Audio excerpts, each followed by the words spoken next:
The Constitution of India, Preamble. We, the people of India, having solemnly resolved to constitute India into a sovereign, socialist, secular, democratic republic and to secure to all its citizens justice, social, economic and political, liberty of thought, expression, belief, faith and worship, equality of status and of opportunity, and to promote among them all fraternity, assuring the dignity of the individual and the unity and integrity of the nation. In our Constituent Assembly, this 26th day of November 1949, do hereby adopt, enact and give to ourselves this Constitution.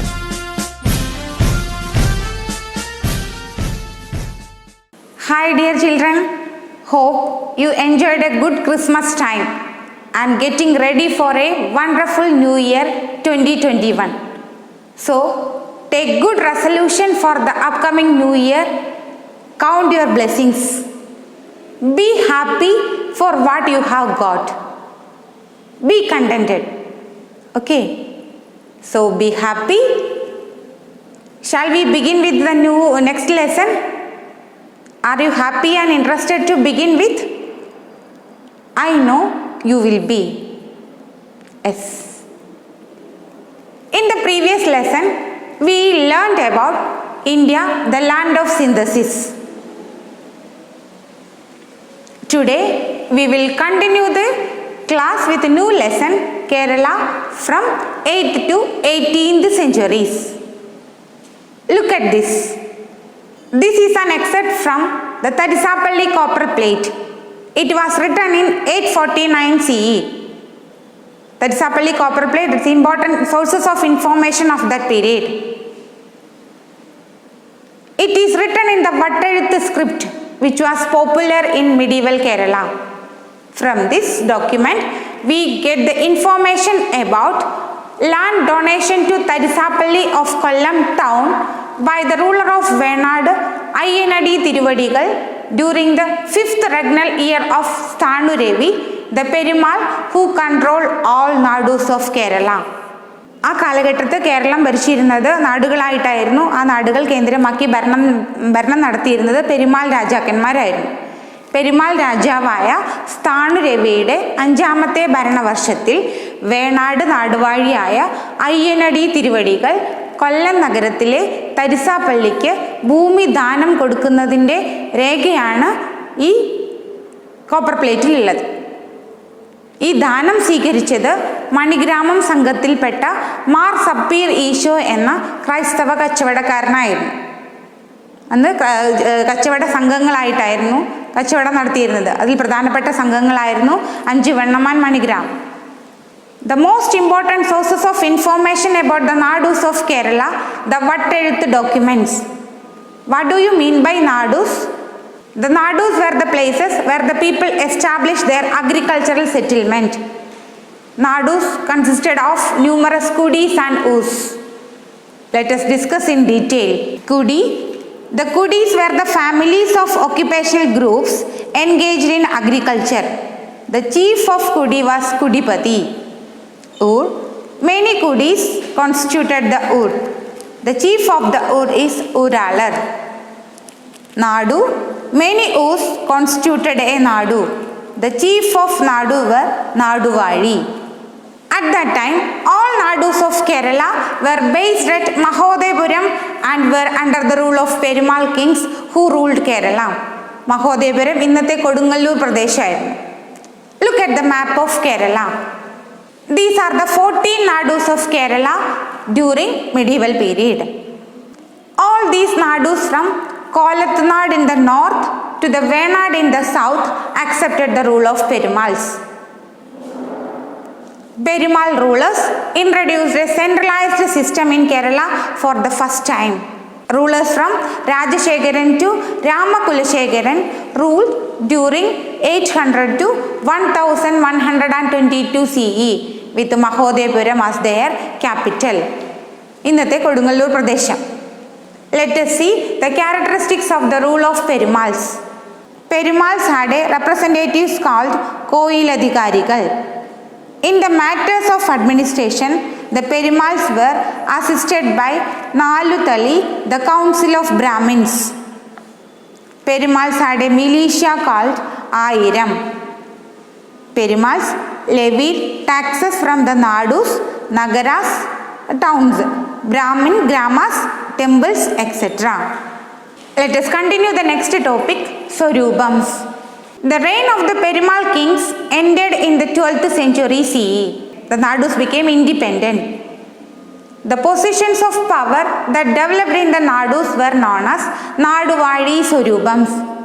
These are the major Naduvadi Swarubams: Kola Swarubam, Kolattunad; Nediruppu Swarubam, Eranad; Perimbadappu Swarubam, Kochi; Thrippappur Swarubam, Venad. Do you know what Swarubam is? The Swarubams were the ruling families with the right of self-rule, and they followed matrilineal system of inheritance. Marumakkatayam. മരുമക്കത്തായം പിന്തുടർന്ന സ്വയം ഭരണാവകാശമുള്ള തറവാടുകളായിരുന്നു സ്വരൂപങ്ങൾ എന്ന് അറിയപ്പെട്ടിരുന്നത്. Soldiers and weapons were needed to wage power. So the Swarubams had maintained their own military. These are the important armies of the Swarubams of that period. First one, Arishi Padinyanam of Venad, Padamala Nayanmar of Kolattunad, and Loguru of Nediruppu. Each Swarubam had autonomous rule. Each of the Naduvadi Swarubams quarreled with each other for power, but used to join forces against the common enemy. അധികാരത്തിന് വേണ്ടി വഴക്കടിച്ചിരുന്നു, പക്ഷേ ഒരു common ശത്രുവിനെതിരെ അവർ ഒന്നിച്ചു നിന്നിരുന്നു. Taking advantage of this, foreigners established dominance in Kerala. The Portuguese and the Dutch, who reached the Kerala coast by the end of the 15th century. As a result of the invasions of the Mysore rulers, by the end of the 18th century, most of the Naduvadi Swarubams had collapsed.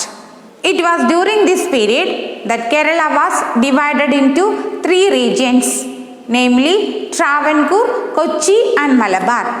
നാട്ടുരാജ്യങ്ങളായിട്ടായിരുന്നു അന്ന് divide ചെയ്യപ്പെട്ടിരുന്നത്.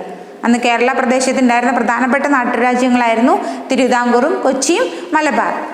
By the close of the 18th century, the East India Company defeated Tipu Sultan. As a result of this, the Malabar region, which was under Tipu Sultan, came completely under the British rule. Malabar പ്രദേശം മൈസൂർ രാജാക്കന്മാരുടെ കീഴിലായിരുന്നു. മൈസൂർ രാജാക്കന്മാരെ പരാജയപ്പെടുത്തി ആ പ്രദേശം ബ്രിട്ടീഷുകാർ അവരുടെ ആധിപത്യത്തിലാക്കി. With this, the independent rule of the Naduvadis of Malabar came to an end.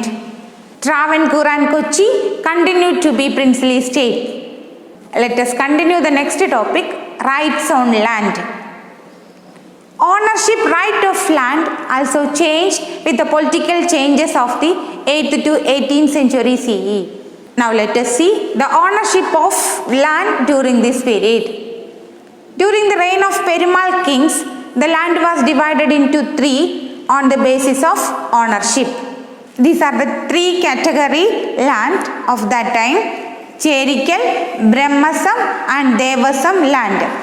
Cherikal land, the land under the control of Naduvadis.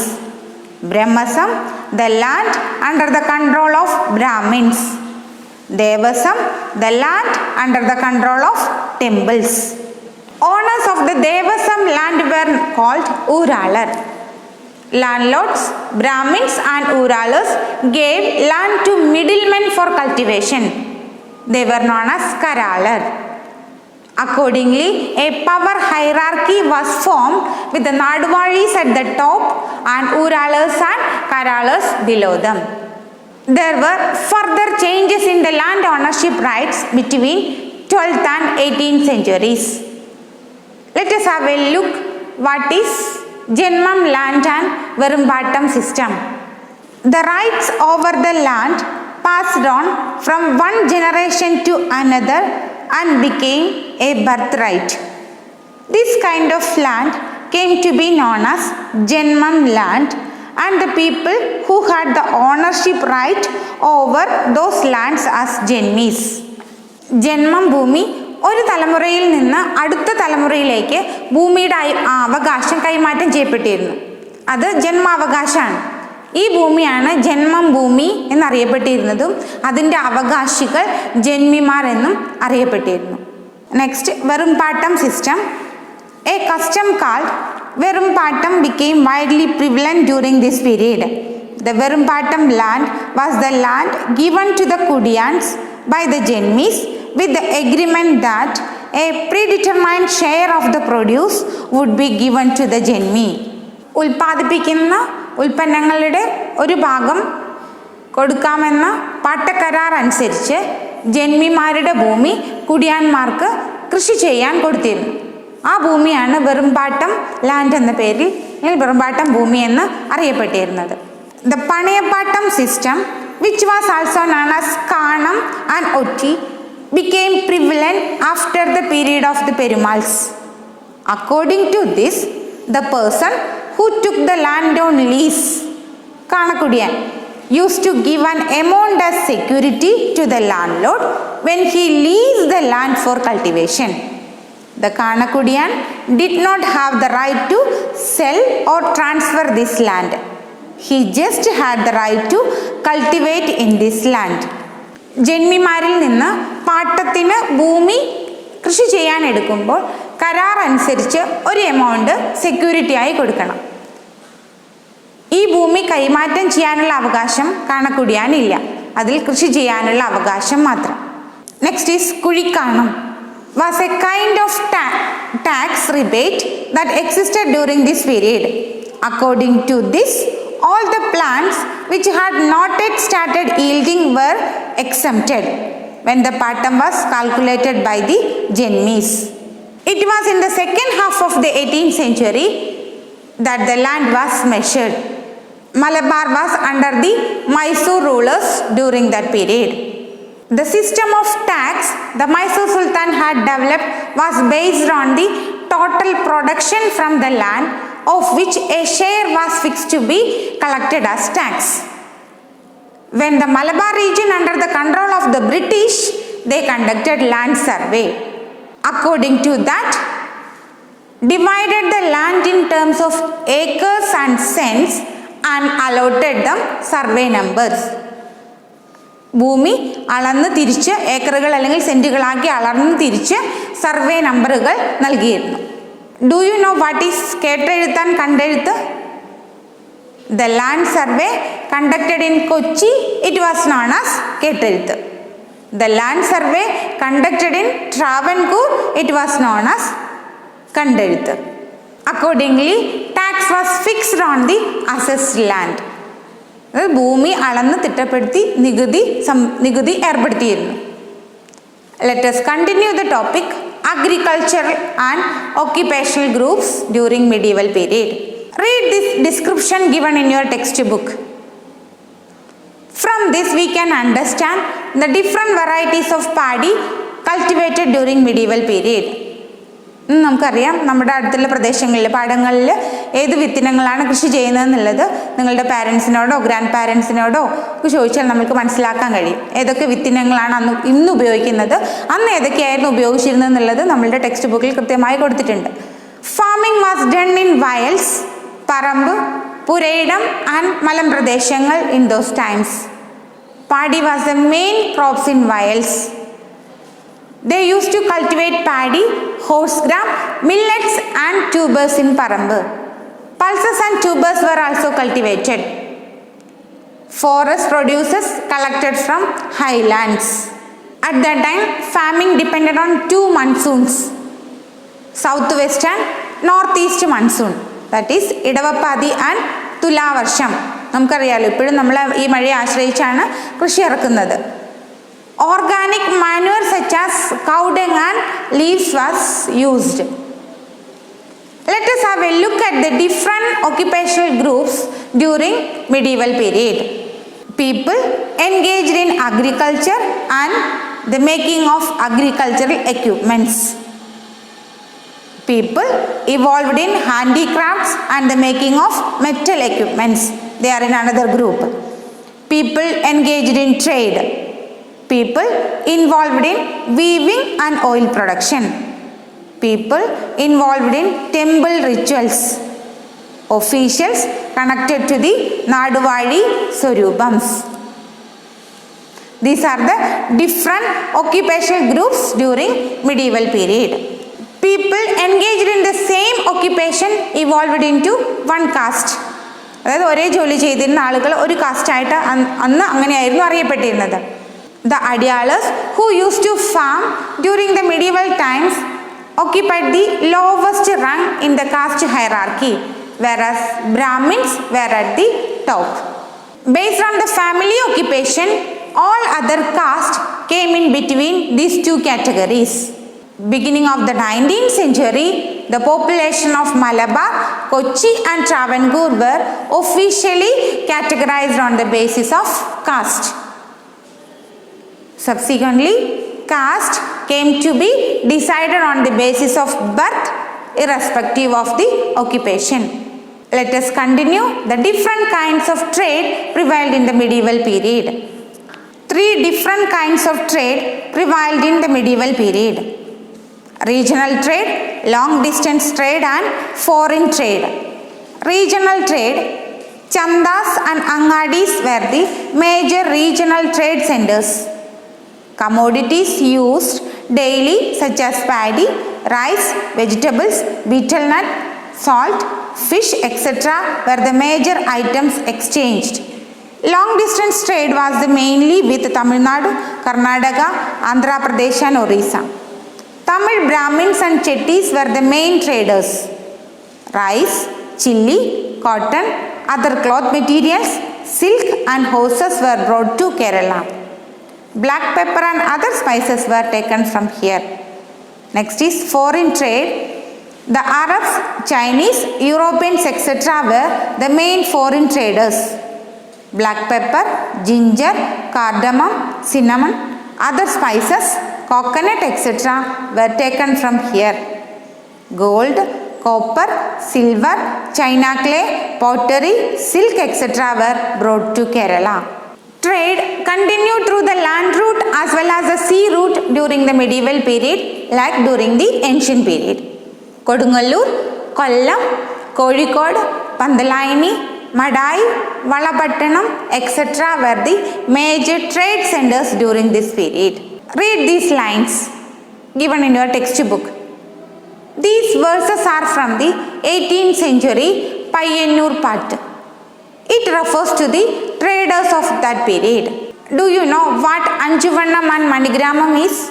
Already we discussed the trade guilds and the responsibilities of the trade guilds. Anjuvannam and Manigramam are the trade guilds existed in medieval Kerala till the 14th century. Until the arrival of the Portuguese, by the end of the 15th century, the Arabs and the Chinese were the main traders. We know that with the arrival of the Europeans, the Arab and Chinese trade with Kerala got disrupted.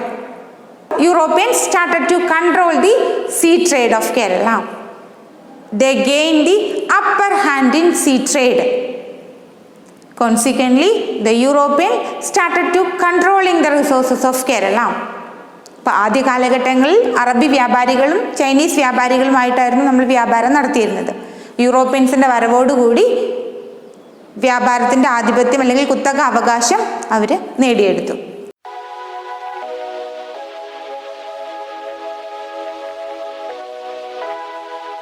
I hope it is clear. Read the text well. If you have any doubts, clarify it with me. Okay, continue in the next class. Bye.